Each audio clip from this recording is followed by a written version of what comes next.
Step-by-step shake test. This video provides the steps of a standard validated way of performing a shake test and evaluating the results, and suggests the correct actions for different outcomes. It also discusses the effects of freezing on absorbed vaccines and illustrates the mechanism behind the shake test. World Health Organization guidelines recommend that liquid formulations of vaccines containing diphtheria, pertussis, tetanus, hepatitis B, Haemophilus influenzae type B, and their combinations should not be frozen. Freezing of these aluminum-based adjuvant vaccines provokes loss of potency and, as a consequence, can result in compromised protective immunogenicity in recipients. When freezing is suspected, the shake test is the only test that can be performed in order to understand whether vaccines are affected by freezing and should not be used.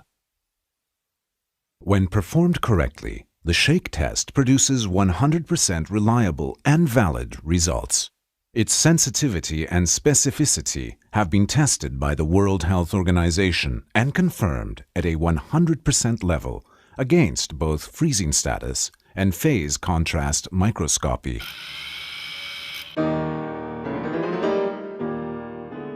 When to conduct the shake test. The shake test should be conducted when freezing is suspected. Freezing can only be suspected when temperature monitoring devices are checked. A freezing alarm can usually be found in electronic temperature monitoring devices accompanying international shipments. Although a thermometer is not an ideal temperature monitoring device, it can show that the current temperature of the refrigerator is below zero. Likewise, the storage facility alarm system can warn responsible officers about freezing. Similarly, freeze indicators can also warn health workers about freezing temperatures. In all these situations, the shake test should be conducted. The shake test should not be conducted under these circumstances. When the vaccine is already frozen solid, there is no need to conduct the shake test. Such vaccines must be discarded according to standard disposal procedures. Some DTP vials, when exposed to sub-zero temperatures without freezing, develop white lumps of sediments that are attached to the walls of the glass vial. A homogeneous solution cannot be obtained despite vigorous shakings in such vials. The shake test should not be conducted on such vials, and they should also be discarded. How does the shake test work? The shake test is designed to determine whether absorbed vaccines have been affected by freezing. In order to understand how the shake test works, let us take a closer look into a freeze-sensitive vaccine vial. The main structure of the freeze-sensitive vaccine is its lattice structure, the structure that bonds the absorbent and the antigen. After freezing, this bond is broken.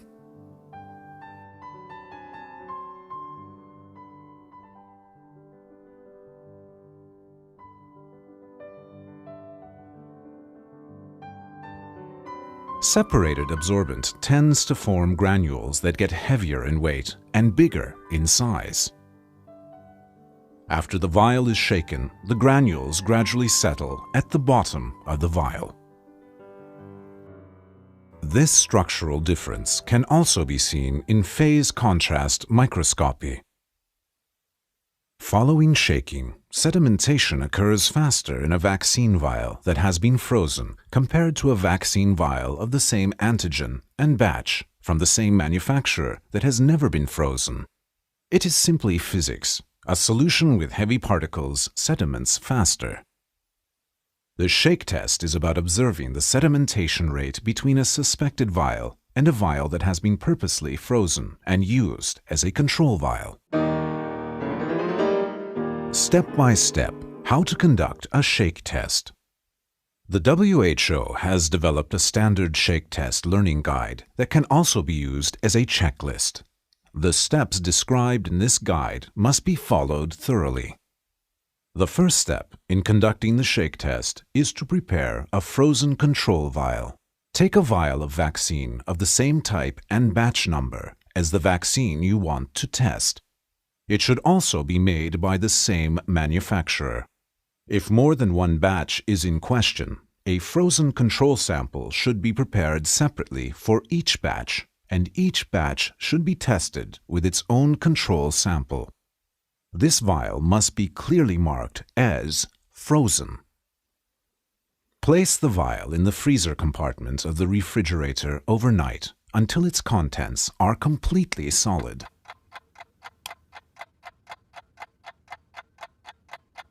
Now your control vial is ready. Let it thaw. Do not heat the vial, but you can keep it in your hands for it to thaw faster. Once your control vial is thawed, you are ready to conduct the shake test. For demonstration purposes, we will use 2 test vials in this video. Take your suspected vials, which are the test vials, and hold them together with the frozen control vial in one hand. Shake all vials vigorously for 10 to 15 seconds. Place the vials on a flat surface side by side and start continuous observation of the vials until the test is finished. An adequate light source should be used to compare the sedimentation rates between the vials. Most of the time, somewhere near a window is ideal. If the vials have large labels that conceal their contents, turn them upside down and observe sedimentation in the neck. We will fast forward the video for you to see the difference in a shorter period of time. There could be 2 outcomes in a shake test. If the test vial sediments slower than the frozen control vial, this means the test vial is not affected by freezing and can be used safely.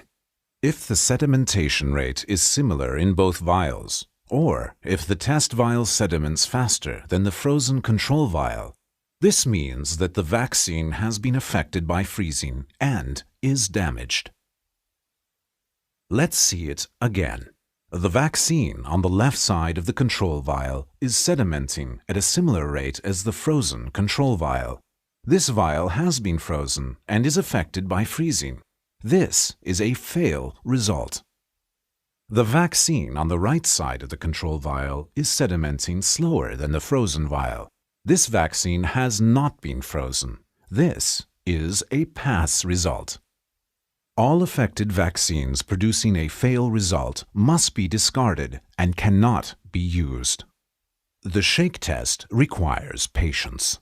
If you are not sure whether there is a difference in sedimentation rates, you must wait and continue observing until you are certain.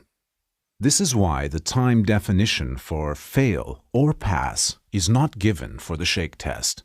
One health worker may decide a fail result, say within 2 minutes, while the same vial could be diagnosed as fail in 5 minutes by another health worker. If all health workers patiently observe the sedimentation rates, regardless of their time of decision, they will diagnose the test vial correctly. When freezing is suspected, wherever you are, the shake test is the only tool available to confirm whether suspected vials can be used or not. The shake test has been validated by the World Health Organization and is 100% sensitive and 100% specific. It correctly identifies all frozen and non-frozen vials by comparing them to a frozen control vial.